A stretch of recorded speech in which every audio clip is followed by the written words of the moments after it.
Hey guys, Neely here. Today I am going to be sharing a recipe for creamy wild rice soup in the Instant Pot. What do you want to say?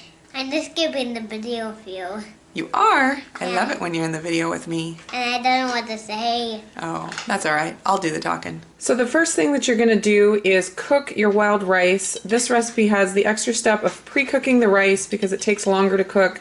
And if you cook everything together, the vegetables and such will be mush by the time the rice is finished cooking. So it's better just to cook the rice ahead of time. I just rinsed my 1 cup of wild rice and I'm going to throw it in.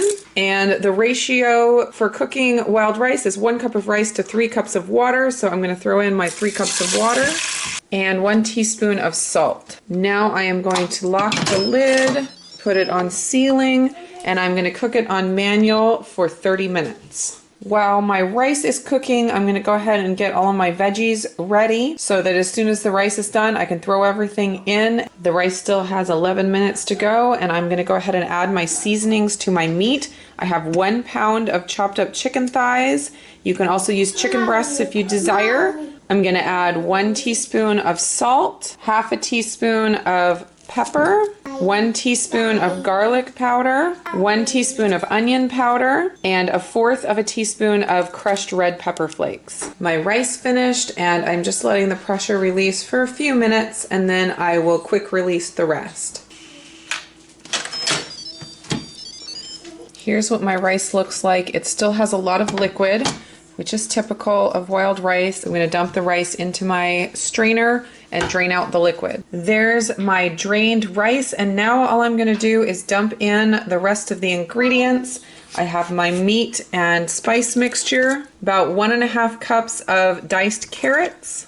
That was about 3 medium-sized carrots. 1 cup of diced celery, and that was also about 3 large ribs of celery. 1 cup of chopped onions. About 1 pound of diced potatoes, and that was about 3 medium-sized potatoes. You're gonna need 4 cups of liquid, and it can be any combination of broth and or water. I'm doing 3 cups of broth and 1 cup of water. Now I'm just gonna give this a quick stir, and I'm gonna put the lid back on, make sure it's on sealing again, cancel the keep warm mode that it was on from before, and then I'm gonna put it on manual for 15 minutes. It finished cooking and I let it natural pressure release for about 15 minutes. You want to make sure when you're doing a stew or a soup that you do let it natural pressure release for at least 15 minutes. So now I'm just going to do my last steps here. Here's what it looks like. So now I am going to be adding the creaminess and the thickener. You have a few different choices here. You can do half and half or heavy cream, or I'm going to keep it dairy free and do coconut milk. This is the kind I use. I'm going to do 1 cup of coconut milk.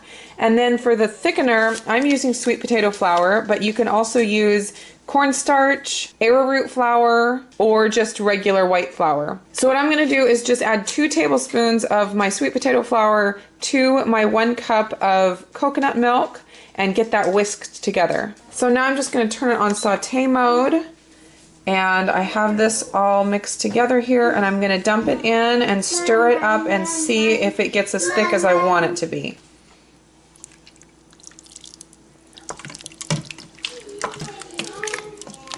So there it is. That's thick enough for me. Of course, you can always add more thickener. It will thicken a little more as it sits. And that's it, guys. I hope you enjoyed this video. I'll talk to you again soon. Bye, guys.